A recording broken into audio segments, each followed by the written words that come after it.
President should first experience being a mayor.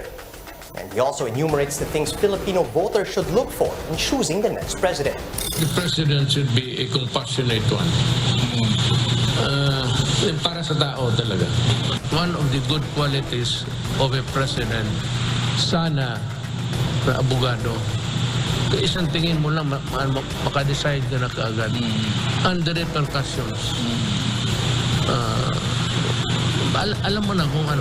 Presidential vet Leody de Guzman says that President Duterte is in no position to list down traits that the next president should have. Walang kredibilidad si Pangulong Duterte na mag-endorse dahil siya palpak ang kanyang pamumuno sa nakalipas na 5 taon, 6 na taon. Si Pangulong Duterte ang pinaka-worst na naging Pangulo ng ating bansa. Katulad siya ng mga Marcos. We continue our conversations with candidates, this time with an aspirant for the Senate. What are his plans and platforms, and how will he act on his intentions for a better Philippines? We discuss in this episode of Face the Chiefs.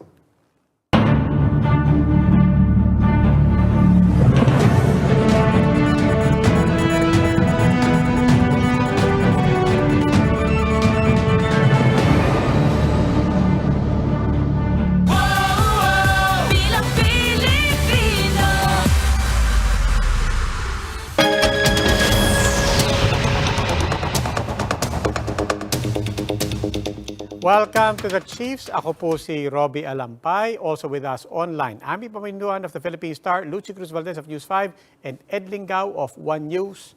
Chiefs, good evening. Happy Monday. Happy. Hello, good evening. Happy. Not so happy. Ha? Not so happy. Very happy Monday. Saan po gusto And mag-umpisa? good evening to Congressman Marcoleta, who's there with him. Okay, inunahan mo ako eh. Pero nakita na rin ng mga kaibigan natin na nandito sa they're already seeing it. We're here, of course, with PDP Laban Senatorial Bet and House Deputy Speaker Rodante Marcoleta. He represents the Sagip party list at the lower house. And, most importantly, our first in-studio guest in a long time. Diba? Oh, yeah, that's right. Diba? We had on Friday. Ay, wala ako nun. Kalyon. No, we had one on Friday. Wala ako nun. Yes, wala ka, Robbie. Ikaw wala eh. First for me, sir. For It's been a whatever while that's since we had worth. somebody in the studio. No, I recall it's my second here, but first time. First time In na studio. dito po sa studio. But the first time we had it at Zoom, Opo. Yeah, right? yun, yeah. But only with Ed, and I think we. Ako po, nandito po ako nun. Ah, I Robbie. remember. Yeah, Opo, ako and, si Ed. Yeah, Robbie.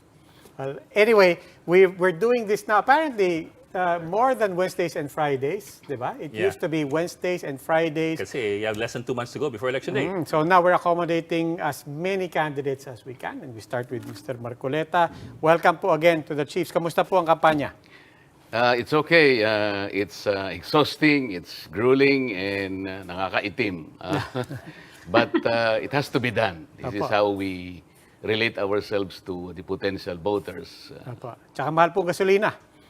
Mahal ang gasolina. Nagpapilap talaga. ba kayo? Taakit daw ng 13 pesos mamayang alas 12. More than 13. Yeah. Pag diesel. Pag gas, more than 7 lang. 7:10. Okay. But anyway, so we're dedicating this time with the candidate. So we'll ask Mr. Marcoleta, ano po ba ang pinakang legislative agenda nyo? To me, I like what I always say during our sorties. I'd like to lower the tariff of electricity, meaning to say we would like to reduce the electric bills of our people. Because, you know, foremost in the objective of EPIRA is to be able to afford this electricity service at affordable rates. To me, it's not affordable. I think we had the highest electricity rates in Asia. Yeah. So until and unless we are able to lower electricity at the level of affordability, we are continuously violating that law. What does that mean by way of the energy mix that you are seeing? Now, first of all, I'd like to make an amendment. We have a Republic Act. I think it's 7832. Under Section 10 of that Republic Act, we institutionalize the pilferage of electricity. And even the pilfered electricity is shouldered by our people. Yeah. And I'd like to make sure that we have to talk to the distributors, major distributors in this country, that it is not right for our people to shoulder this kind of expense because they are supposed to be risks to be taken by any industry. Ito ba yung provision that provides for a guaranteed purchase of electricity, whether you use it or not? Not yet, not yet. Ito yung nakalagay doon yung kasi maraming nagnanakaw ng electricity. So nakalagay doon sa Section 10, it started from 14%. Bumaba lang ng konti, ngayon yata mga about 6%. But the electric cooperatives, mas malaki yung system loss. I think it's an average of 12%. System loss. This is yes. something that we That's what should, it's called. I think, Yeah, but do you something think about. that that's really, are you saying that that's the major cause for the high cost of electricity? It's not the power generation, which is really hard to come by because most of our sources of fuel, energy in effect, are imported. That's only one of those things, Lucy. Of course, the major ones are provided under the law itself. Kasi the ERC, I think, failed to look into the regulatory provisions of the law. Because under the law, we have this what we call ARCOA. This is retail competition and open access, where we will be able to convert some of the captive market of our distributors into what we call contestable market. This is where some of our communities will be able to get their own electric providers. So magkakaroon na ng option. Hindi ngayon parang puro nakatali na lang sila doon sa major distributor. Again, there is what we call aggregation in the law, where adjoining communities at a threshold of something like 700 kilowatts, they will have the right already to choose their own electricity provider. Meaning to say, converting them from the captive market of, let's say, the biggest distributor in this country, and they will now be termed as contestable market. So that will lower the electricity. The only problem is, I think, under the regulatory system, wala pa ito eh. So ERC, I think, should be strengthened. But that can be unleashed just by policy. There's no reinvestment in infrastructure, in technology. There should be, because under certain laws, like the renewable electricity, the projection of the DOE is that by 2035 or 2030, dapat pumasok na yung renewable energy. Okay. Although, ang sabi, mas mataas talaga ito, but this is something that is clean. Oo nga po. And this is something that is renewable. So that brings me back to my original question. What does that mean in all of this? What does it all mean in terms of what you see sa energy mix natin? Given, as you said, some people are saying, sige, renewables are cleaner, but we also know that right now it can be more expensive. There's going to be trade-offs between affordability and the cleanliness of the fuel. Ano pong nakikita nyong... And there's also the program of going into the nuclear energy, because this is, I think, the direction that we should take. If you talk about affordability, I don't think the current energy mix is sufficient to level or to reduce the electricity rates in this country. Kasi ngayon, issuance of the president of a certain executive order, I think it's number 164, preparing us into a national direction or approach to nuclear energy. At hindi lamang naman ang pinag-uusapan doon is the nuclear plant. I think there are other things. They talk about small modular reactors, which is now being tried in other countries. Maybe we can also try that. Yeah, I mean, that's a question, I think. Pero sir, right now ang malaking issue, sir, yung excise tax, no? And how to cushion the impact of the oil price hike. So, ano po ang pananindigan nyo dyan sa excise tax, as opposed to also raising fare hikes, as opposed to also raising the minimum wage, no? Yan naman yung pinag-iisipan ngayon na gawin ng gobyerno. Where do you stand as far as that issue is concerned. Ipasok na rin yung OPSF o yung buffer fund para Yes. round it off na natin. Yeah. Sa OPSF, parang sa akin, hindi ako masyadong sold doon because that is more or less a general subsidy. Ang pinag-uusapan natin until and unless we are able to grow our economy enough to undertake, an across-the-board subsidy, I am more inclined to support the position that we need to amend the train law kasi the train law does not provide that we can suspend the excise tax. Taxes. But I will support the initiative that the excise tax can be suspended for at least, I would say, 6 months. And then let's try looking into other measures. Kasi kung hindi natin gagawin yon, nakikita ko yung problema natin. Wala namang nakikitang malaking improvement dito sa Russian-Ukraine conflict, and the spiraling cost of oil is just around the corner. And as Robbie is saying, baka tonight we will be having at least more than 12 pesos Sure na yun, sir. additional. Sure na yun, sir. Ami, you have a question? Bukas daw 13 na nga daw bukas, 13 pesos per liter increase, yung isa 7. So may mga tatanungin muli namin, payag ba kayo na bawasan yung excise tax kung sakasakali? I will support, yes, Ami. Meron din pong mga recommendation na i-roll back yung oil deregulation. Pabalik tayo sa regulated regime. Anong tingin nyo dun sa proposal na yun? Siguro, Ami, I will also support the position that there is a need to also amend the deregulation law. Kasi kamukha nung, I think we need to unbundle the Unbundling, pump prices. Kasi ngayon, tingnan mo, I think the oil companies, by way of managing the risks, meron silang long-term contracts with the suppliers. Ito yung tinatago nila. I'd like to see the unbundling of these prices. For example, how much is the price adjustment there? Kasi ang nangyayari, when you buy in bulk, siyempre mababa yun. Then you adjust the price. The problem is they are trying to communicate to us that whenever there is an increase in the oil spot market, doon nila ginajibe yung pag-increase. What about the inventory? We don't know about that. I think the DOE already issued a circular asking the oil companies to submit certain documents so that the DOE will be able to understand Pero sa natiyaro nga doon. the components of these prices. This for the unbundling. Pero, you're correct. I think an RTC and Mandaluyong issued a TRO. So, nagkaroon ng problema, hindi na-implement. But, under the law naman kasi, merong power ang DOE. Kaya lang medyo matamlay kasi, kaya siguro nakapasok yung TRO.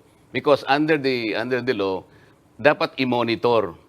So, namomonitor niya na kailangan i-unbundle ang prices. But I think, doon nagkulang yung batas. I think we should amend that so that it can be strengthened na talagang dapat nating makita in order to protect the public. Yes, sir. Whether or not the adjustment is reasonable and fair. Yes, sir. One of the mysteries at least for me, I don't know about the rest of you guys, pero one of the mysteries for me is ang bilis tumaas ang presyo ng langis sa domestic kumpara sa international. Kayong mahigit isang buwan bago dumating yung langis na in-order natin sa ibang bansa. They have tried to explain that to us, pero hindi ko pa rin masyadong maintindihan ng kanilang formula. Well, I'm wanting ko kung klaro sa inyo kung, di ba, parang ang bilis ng pag-usad ng langis. Gayong isang buwan mahigit ang biyahe. Magmula ng bilhin mo at ang pagdaong dito. Precisely, we need to consider the bulk price. Yung ano ba yung contract mo? Kasi alam ko, because it's a long-term contract, alam ko naman na mura yon. So we would like to see whether they are getting it from the inventory, kung exhausted na yung inventory, o kinuha mo lang dun sa... Kasi merong portion doon, Robbie, na kumukuha din sila dun sa spot oil market. Kaya pag nag-spike yun, doon nila kukunin. Sabay nila. Paano kung malalaman? Ba't hindi mo kunin doon sa inventory mo napakalaki? This is something that we need also to look into. Yeah, pero okay, so one basic question lang. I mean, just to be clear. When we keep talking about unbundling, at sinasabi ng DO, maybe it's time to unbundle, parang nasisilip natin, ano pa ba yung mga pinapatong. But the premise there is that all these years, all these decades, that has not been transparent to us and to government? Because there is no strong regulation there. Because the DOE has not that kind of power to look into that. Monitoring lang ang sa kanya. But to enforce, for example, that monitoring, nakita niya, hindi mo naman kinukuha doon sa inventory mo eh. Hindi pa naman exhausted yan, bakit tinaas mo na? Masyado siyang mabilis magtaas, pero pagka bumaba in the international market, yun ang tinatawag nating sticky phenomenon. Makikita mo, halos ayaw niyang bumaba. Malagkit So, yung masyadong malagkit. Prices are sticky downwards. Yes. Yeah. Yes, Lucy. So, yeah. So, okay. So we're now seeing the domino effect of the rising oil prices. What about your position on wages, for example, and fare hikes? Ito yung ngayon pa lang, sir. I mean, nararamdaman na ng tao kasi yung epekto nga nito, no? Na kulang na talaga ang budget para sa mga basic commodities dahil nagtaasa na lahat. What's your position on this? What can the Congress do, if there's anything it can do, to immediately address this? Aside from the excise tax suspension. Talaga namang, Lucy, valid talaga naman yung aspiration. Itaas nyo naman ang sweldo namin kasi nagtaasan na lahat, di ba? But the other end of the line is that the capacity of these people to also comply with, let's say, sabihin namin, ang minimum wage dapat 1,000 pesos na. That's easier said than done. Siguro, offhand, if we consider, for example, the first 1,000 corporations in the country, these corporations are in a position probably to grant the minimum wage as mandated by law. Because for quite some time, and for the longest time, they have already been the beneficiary of low labor in this country. And I think they have the responsibility to their workers. But that will not apply to the MSMEs. Alam naman natin, because of the onslaught of the pandemic, sila yung masyadong naapektuhan dito. And gaya ng alam naman natin, maybe about 70% of our corporations, of our companies, are MSMEs. At sila yung masyadong naapektuhan. So, the problem of applying, let's say, a mandated wage increase is not for everybody. Kaya ito yung balancing act talaga na, although alam natin, and we will grant that they are supposed to be compensated for the high and spiraling prices of commodities and services. But the companies are not in a position, all the companies are not in a position to comply with the mandate of any increase. Kaya sabi ko, siguro simulan muna natin yung 1,000 corporations of the Philippines because these are empirically and evidently more in a position to grant whatever increase is necessitated by law. Ang sabi po ni Julie Concepcion, who represents the entrepreneurs, kung magdesisyon lang daw yung excise tax cut, saka daw pag-usapan yung wage increase. Is that a reasonable proposal? Hindi naman natin kasi mapagsasabay yung dalawa, no? Although there's probably a connection there. They are expecting siguro that if the excise tax is suspended, there could have been some benefits on the part of the business sector, and that will probably the time that they can also adjust and comply with the mandate of any minimum wage as computed by the industry. Well, ngayon, sir, kasi it's set regionally by the regional tripartite wage boards. There are, however, some proposals to have it set nationally by Congress. In fact, that proposal goes as far as saying na lahat yan idaan sa Kongreso. Lahat yan iset ng Kongreso. That is the simplified version, but in reality, hindi naman kasi pare-pareho ang setup. I think maybe in Metro Manila, where probably the bulk of the industry is generated and the economy is the biggest as represented by NCR. But if you talk about Region 6 and Region 7, paano naman mabubuhay yung mga entrepreneurs and even the companies in those regions? So it's really where the money is. Kung wala naman, kung lahat tayo pare-pareho, like every company in this country are progressive enough to be able to comply with this, madali, national na lang, pinakamadali, national legislation na lang. But in the reality, that's not the case. Hi, Congressman, mabilis lang po, and this is by way of setting us up for the next segment later on. But we're talking about wages, we're talking about the economy, precisely because you wanted to start also on energy, which is one of your key advocacies. Ano pa po, maliban sa energy, ang gusto niya ipaglaban? Ang naisip ko kasi, because I think we learned some hard lessons from the pandemic. Nakita ko lahat naman tayo nagulantang. Not only the Philippines, but also even developed countries. Pero sa atin, the peculiarity is this. Siguro kung meron tayong tinatawag na electronic medical record documentation, baka yung mga tinatawag nating mga laboratory exams hindi na masyadong kailangan yan eh. Kasi kahit ano lang, pagpasok mo sa ospital, palaging necessity yung laboratory exams. This is an added expense for the patient eh. Pagkatapos yung dahil walang documented data for each patient, iba-ibang doktor ang tumitingin. Nakita namin yung ang daming side effects ng gamot eh.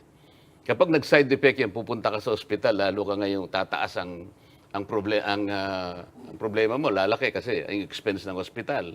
Pagpunta mo sa ospital, ang laki pala nung tinatawag na hospital-acquired infection. Lalong lulubha ngayon ang problema. So kapag nagkaroon tayo ng electronic medical record documentation, masisimplify natin yung data ng mga pasyente. Kahit ano siyang ospital pumunta, meron na siyang record. Malilimit natin ngayon yung error. Ngayon, pag nagkaroon pa rin ng error, ang iniisip ko dito, there should be a supplementary measure. Kapag readmission na siya, clinic man o hospital, dapat wala na siyang bayad. Central Why? database. Kasi di ba yung kotse mo, pupunta ka sa talyer, mahina yung aircon. Pinagawa mo, after 2 days, binalik mo. Back job. Uminit ulit, back job. Walang bayad yun eh. If you can do this to an ordinary vehicle, I think we should do it more with the human life. Kasi mas matimbang naman ang buhay. Ito, malakas ang aircon ng ng motorsiklo nitong si Matipid pa, diba? air continuous. Pero babalik po tayo. We have more questions. We're speaking with Congressman Rodante Marcoleta. He's running, of course, for Senator under PDP Laban. Please stay with us. The Chiefs will be right back.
Welcome back to the Chiefs on One News. We continue with our conversation with aspirants for the coming 2022 elections. Let's find out the plans of the candidates as they face the Chiefs.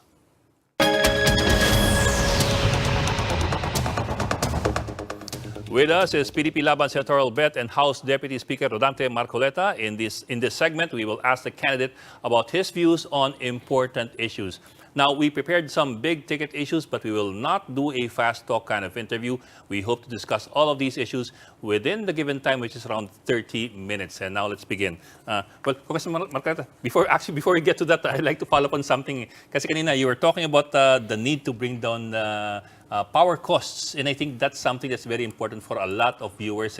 I remember nung panahon ni Ramos, isa sa mga controversial aspects ng EPIRA law was yung guarantees to the power producers that Independent the power IPPs, producers. IPPs, that they will get their power will be bought by the public whether or not it is used. I'm wondering if that is one of the factors pa rin, more than 20 years later kung ganun pa rin ang problema.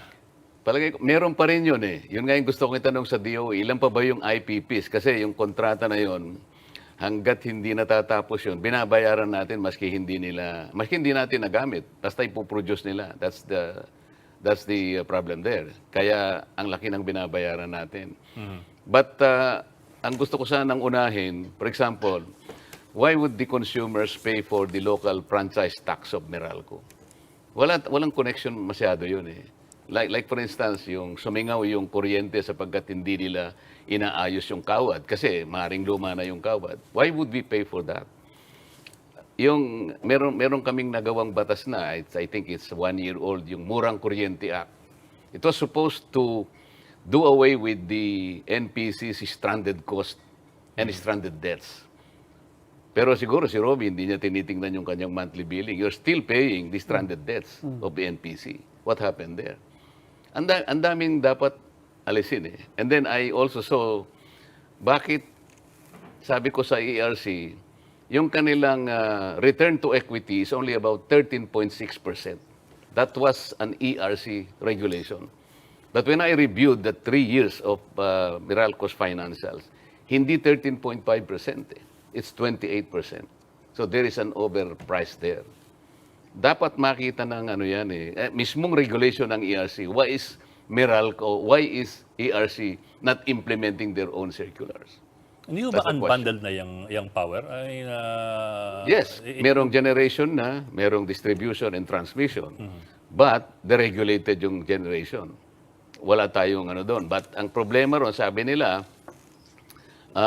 yung tinatawag na selective, di ba? Selective process. Ang nangyayari rito, paano natin maisisiguro na yung selection process na yon ng Meralco and the suppliers is above board, for example? Kasi meron naman silang interest doon sa because the EPIRA has that provision of cross-ownership. Hindi mo maaalis yun ngayon. So, kung gusto niya yung sweetheart contract dahil yung generation A and B, pinsang buo niya, wala tayong magagawa doon. Palaging ganun ang nangyayari. Sige, This is something that we need to consider also. Congressman, gusto ko lang makarami tayo ng topic, no? Kukumustahin ko na yung kampanya niyo kasi dito sa campaign na to, we're seeing the new power of social media, no? To inform and to disinform. Meron mga proposal ngayon na magkaroon ng some form of regulation on social media. Payag ba kayo sa ganun? Saka ano yung nakikita niyo possible? Is it even possible to regulate social media? Hindi natin mare-regulate kasi ang media, Ami, because this is an industry which is free from regulation until and unless we amend our constitution. We have to accept that media is media. It's the fourth estate. No, you're talking about social media or media in general? Social media. The media in general, yung media in general. Social media, I do not know how we can control that. I am not a techie person. Wala akong Facebook kasi, I need to admit that. So, I'm not sure how we can control social media. Okay, but I'm glad you mentioned that because the last time we spoke, speaking of media and regulation, the last time we spoke, of course, we talked about ABS-CBN. I did also ask you, would you agree na ang franchise for media be taken away, that power be taken away from from Congress? Congress. If the Constitution is amended and that power was taken away from Congress, so be it. No, but what would you want? What would you Your point want of to view, see? sir. Something that should also protect the people. If that franchise prerogative is taken away from Congress, there should be also a legitimate agency that will also look into that so that it cannot be abused also, like what ABS-CBN did.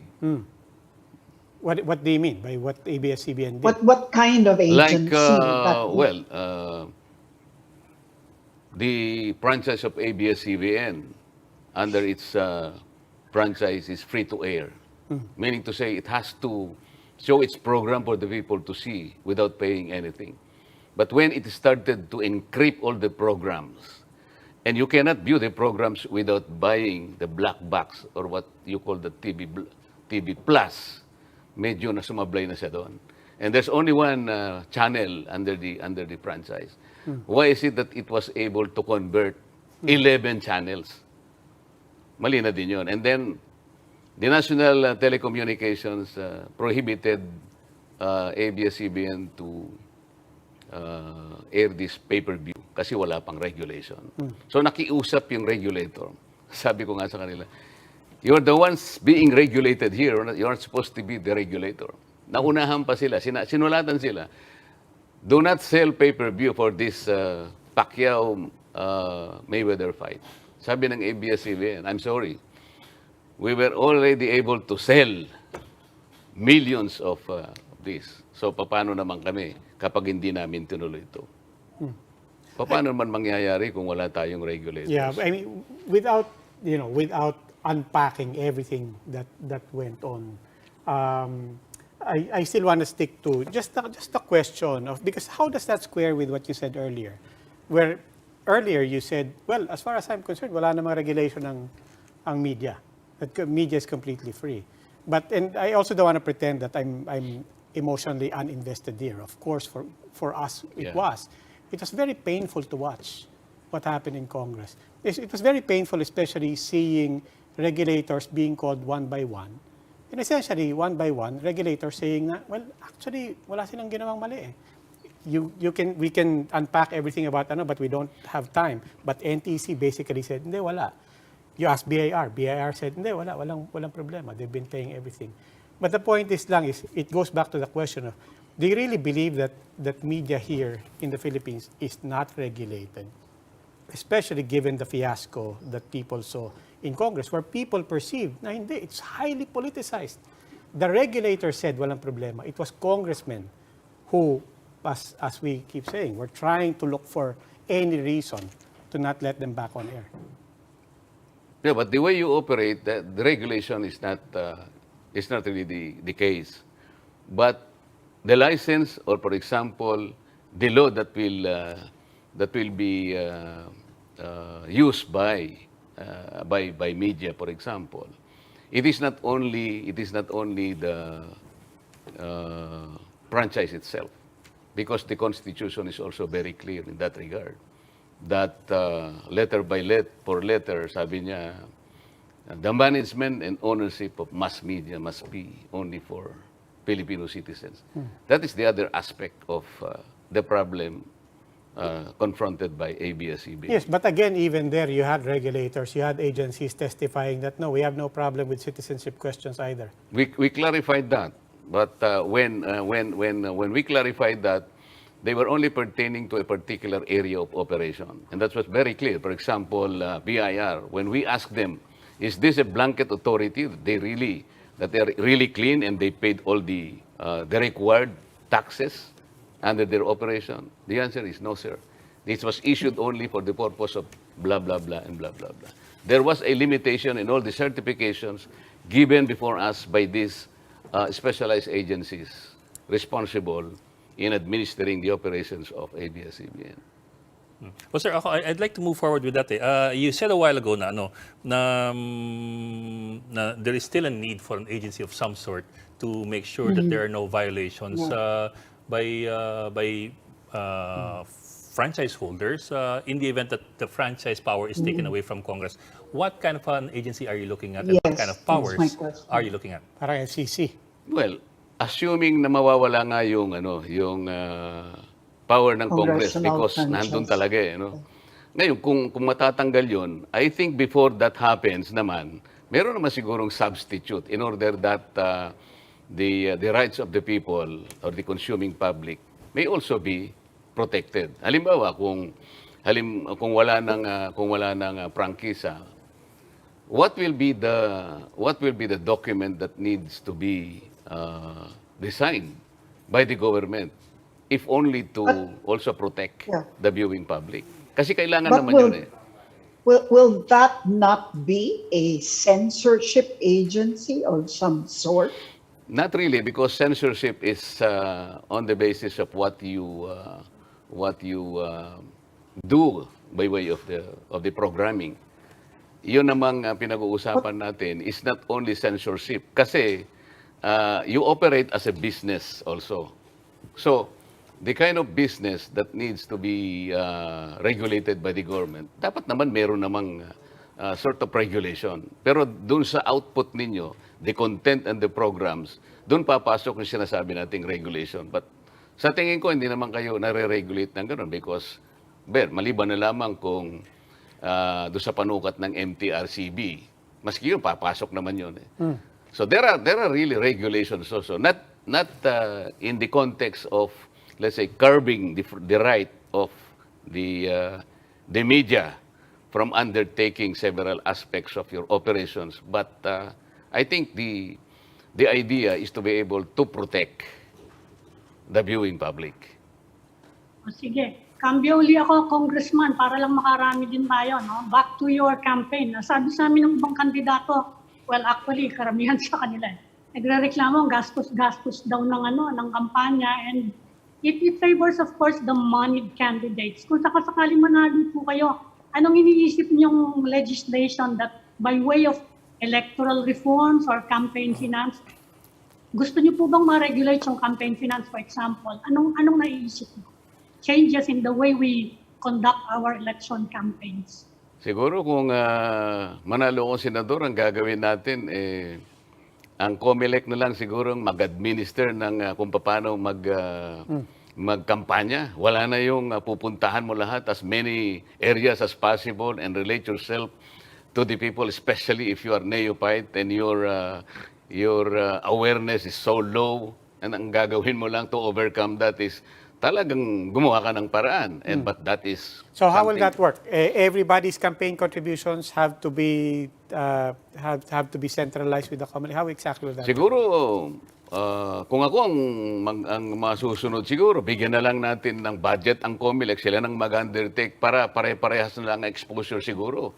Wala nang, kasi talaga, kawawa naman kung ikukumpara mo kami doon sa talagang moneyed candidates, kilala naman natin sila. Wala naman kaming panglaban talaga doon. But how do you fight how do you counter the illicit fundraising? What is illicit fundraising? Hindi dadaan sa COMELEC. Hindi dadaan sa COMELEC. Kumbaga, we can all agree. O sige, lahat may Kanya-kanyang access sa financing. pondo. Ayun Pero na in the eh. meantime, I can still go to my friends. You know, it's very hard really to control that. The term illicit makes it already very, very difficult and impossible to control and even regulate, diba? So, ang nangyayari talaga, pag neophyte ka and mababaw ang packets mo talaga, dihado ka talaga. At kaya kung halimbawa, ang tanong para ma-rationalize ito, some offices should also be should be managing all these sigurong mga campaigns. Nandoon na yung pondo para pare-parehas na lang. Wala nang madidihado siguro dito. Depende na lang kung paano i-expose ang sarili. Like for example, discussions like this para makita natin ano bang gagawin niya. Is he really prepared to undertake all this? Do you agree with how Isko Moreno handled his surplus? Alam ko, you'll say that's a different problem that you have. But from a policy level, with candidates who end up with a surplus, do you agree with how he handled it and also with what the law allows him to do? I don't know how he handles his surplus, whether that surplus is Inano niya enough. pa, it's in his Nagbayad savings. siya ng tax, Nagbayad sir. siya ng Declared tax. it as income. And then he kept the money. Kung ako siguro hindi ganun ang gagawin ko, sosoli ko na lang because that is not income. That's donation. Kasi ang sinasabi ng batas, kaya ka nagbabayad ng tax because that was an income. To me, that was not an income. It was given to you as a donation. Sa akin, kung ako tatanungin, babalik ko na lang yun. Kasi that Yung happened with a sinasabi lot of yung candidates. forms congressman, kaya ba yung i-legislate? Yung explanation pala sa amin ni Doc Willie og dyan sa isko na yan mahirap daw sabihin kung kasi kapag Di mo na raw mahanap. daw yung pinupul yung pera and ano mo nalaman kung ito ginastos ko na, ito hindi. I mean, it's a pooled fund na raw. It's kaya. determining But anyway, who or which that's donor the way of gets to explanation. gets to That's makakuha correct. ng sukli. Anyway, Sino una? Sino una pwede sa ba pila? pwede ba siyang i-legislate siyang mga sinasabi natin? Kasi Sal Panelo said something similar to your suggestion na COMELEC yung there's one body that will Subsidy na lang, ang campaign. Pwede ba yung i-legislate lang? No need for charter change? If there's a will, there's a way. Pilitin nating makahanap ng the objective and the idea is to rationalize all this. Apa. Actually, Seryo, sir, there have been many proposals in the past, hindi lang umuusad yung political party funding with Yes. public funds. That way, that does away with yung utang na loob sa mga donors. Siguro sa developed country yun, Ed, pero sa atin kasi, ibigay na lang natin sa social services yung funding na yun. Kasi tayo ang tumatakbo eh. It's our responsibility really na kahit papaano gumastos tayo. Pero yung paggastos sana, hindi sana yung kamukha ngayon na talagang, yung iba, talagang unlimited yung funding. Kami naman talagang kung makukunti ang funding, talagang ang gastos namin talaga is limited. Sir, I'll seize upon your if there's a will, there's a way question to bring up another issue. Yes. Maybe you have a perspective from working in Congress. Ang Tagalog po natin doon, di ba? Yung kung gusto talagang may paraan. Kung ayaw, parating may dahilan. Yes. So ano pong dahilan? Bakit po ang anti-dynasty law hindi pa rin maipasa-pasa ng Kongreso?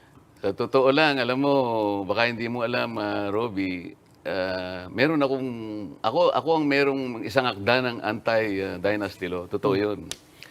Pero, yun ang isa sa frustrations ng isang legislator na gusto mo talaga na ipakita sapagkat tama lang naman. We had, I think, 22 million families in this country. Assuming na bawat isang miyembro 5, so 110 million, that's 22.5 million families. So kung makikita mo yung complexion, even the grouping of our Senate, past and present, talagang limited lang to a number of families. So that does not justify the provision in the Constitution na lahat mapagbigyan ng pagkakataon because hindi naman monopolize ng 10 families lamang naman yung Senado. So, hindi natin magagawa yun unless, siguro sabi ko nga, ang tanggalin lang natin is that particular phrase na sinasabing as may be provided by law. Dapat period na yun Wala na yun because if you... But the alternative would be to reopen the Constitution. That's the problem. Ang problema, kung sakasakali lang magkaroon ng... Yun ang aking aalisin lang Magiging executory na yung provision na yun You will not need any law to legislate yung tinatawag nating political dynasty. Ano pa pong barrier? I mean, marami po kayong kausap na political dynasty. Sa totoo lang, di ba? I mean, araw-araw nakikita niyo sila sa Kongreso. Pinaglalaban niyo po, sabi niyo po, kayo mismo may akda. I mean, what exactly is the barrier? What do they tell you? What do you find? And what's a real solution here? Well, yung experience ko dun sa aking bill, hindi man lang na-hearing yun, Ed. Robbie. Wala bang sumuporta ron, sir? First of all, it should be taken up in the committee meeting. So wala man lang ako na-receive na notice that, Kong Dante, your bill is supposed to be taken up next week. Please prepare because some questions, we will be inviting several potential... Walang co-sponsor, ha? Wala man lang. So paano magsisimula? Na first reading lang. Hindi na take up in the committee, walang TWG, so hindi papasok sa plenary. There is no committee report. Paano ka mas-second reading? Paano ka mate-third reading? Doon pa lang sa committee, hindi na nabuhay. Well, sir, you So have anong 6 out of every conclusion 10 niyo dyan? congressmen Ano, being... meron bang future yung provision na yan against dynasty? Kasi ang tagal na, sir. The future, if we had the opportunity to amend the Constitution and let us fight to remove that phrase as may be provided by law. I-period mo na doon. Kasi But I there will don't have think... to be implementing rules somehow, di ba? You have to define Define what the a dynasty is, and right? to what degree ang dynasty. Oo, up to what degree should be prohibited from running. Yes, Di ba but dapat if you merong mga ganyan? but if you remove that phrase already, Lucy, I think 50% of the obstacle is already removed. Madali na because everybody Process-wise. now. Yes. Process-wise, di ba? But as you try to define it, di ba? And for that matter, you also enter into a debate about term limits. If we remove that phrase, siguro lagyan na natin ng konting regulation doon para hindi na mahirap intindihin and it becomes executory na. Pero nga sir, you go back to that you have 6 out of every 10 congressmen that you meet in the plenary belonging to a political family. Yeah, and I think Or they maybe will even not 7. legislate against their own interest. Sana man lang dumami kami para may mag-chairman, kapareho ko ng panukala, i-agenda niya, malay mo, makapagsimula, ma-agenda man lang, ma-discuss. Okay. Pwede pang mag-doable since we're talking about political reforms, Congressman. Meron ding mga proposal ngayon, nakikita kasi yung gulo ng party system natin. You think we should change the system o okay lang sa inyo tong anything goes? Kahit sino na lang, kahit ano, kahit lundag-lundag ka. Wala nang turncoat kasi wala naman daw mga partidong malalakas. You think we need changes there since we are going to pursue political reforms? Ako kailangan ma-review talaga yung party list system kasi talagang ang nakikita ko doon sa objectives pa lang, yun ang nawawalan palagi na kailangan meron kang marirepresent na isang sektor. I've been asking some of my colleagues there, lalong-lalo na yung sinasabi nila, we are a political party. Sabi ko, even if you are a political party, you cannot do away with the sector that you should choose kasi nakalagay dyan. Dapat meron kang sector. Otherwise, the sectors identified by the Constitution, mababaliwala. Parang ano lang sila doon. Dekorasyon. The idea was that you have to select from among these sectors.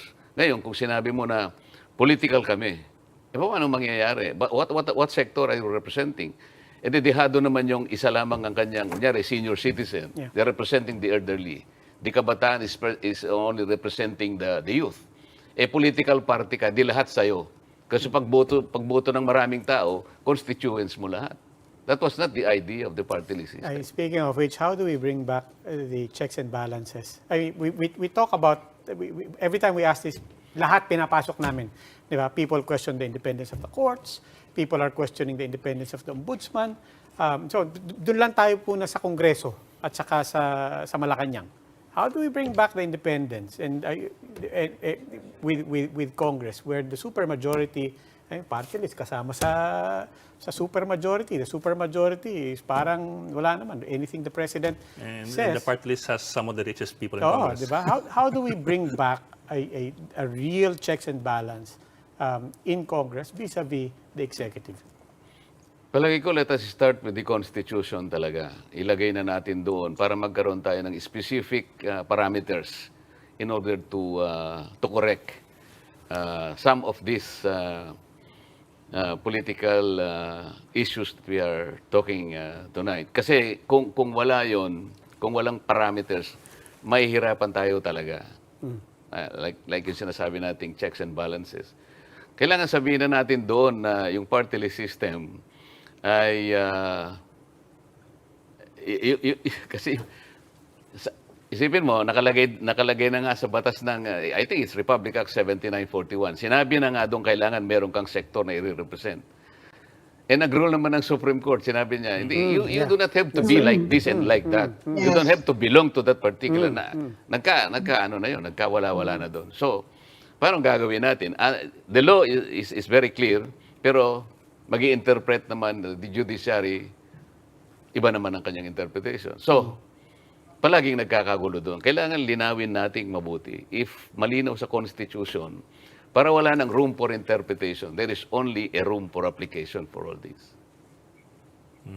But you will again need Congress. Ang hirap naman, lahat ng solusyon natin sa konstitusyon.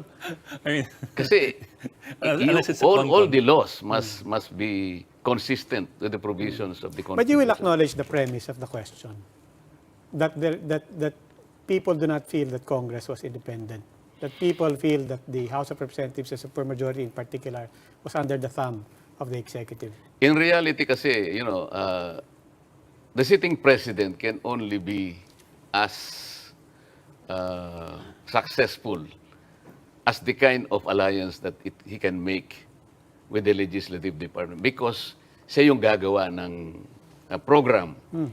And then in order for these programs to be implemented, he needs the support of Congress because they're the ones who will lay down the Yeah, policies. that's fine. But Yeah. does that mean that Congress does not push back when ang pinag-uusapan na is human rights? When ang pinag-uusapan na is press freedom, free expression? I can understand that the president needs his politics and his skills to bring Congress to cooperate, diba? But when it comes to the point, and that's the whole context of why we're asking about checks and balances. It's about all the other things. Yes, but the complexion of the legislature will always be dependent on the kind of people that we elect. So, kung halimbawa, the candidates or the potential candidates to Congress are not the ones who are supposed to fiscalize and supposed to offer the alternative to a sitting president,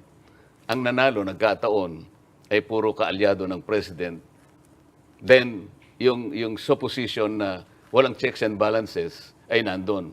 But the other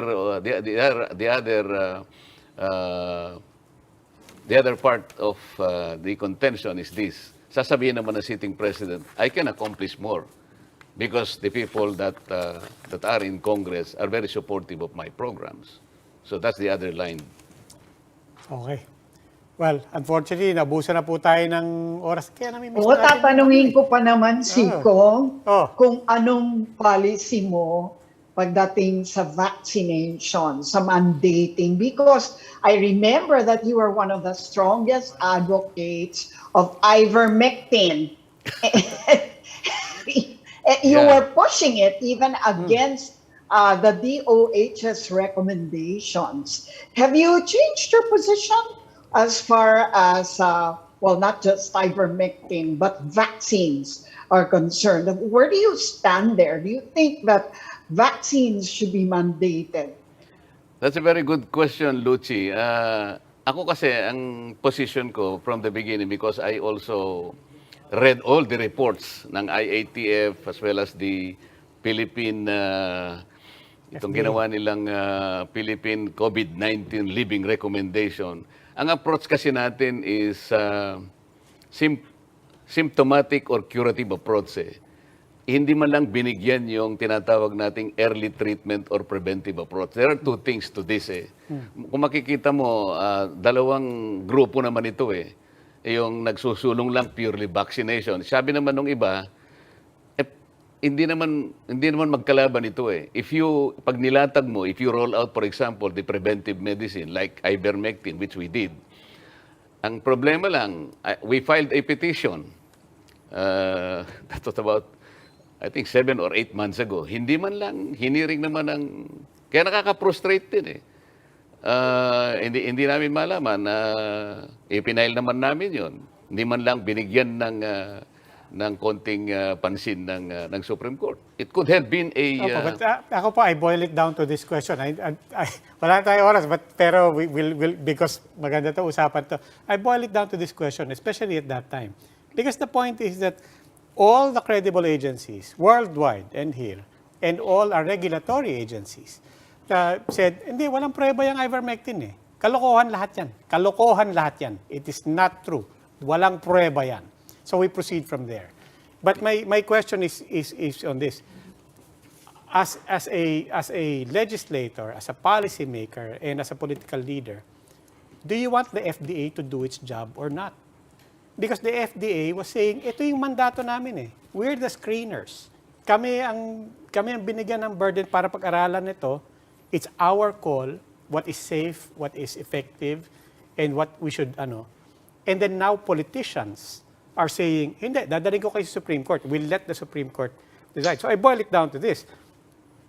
Do you believe that the FDA should be allowed to do its job free from political interference? Yes, of course. But when I ask FDA, if FDA is in a position to assail the 64 clinical trials worldwide. They are. They were. They did.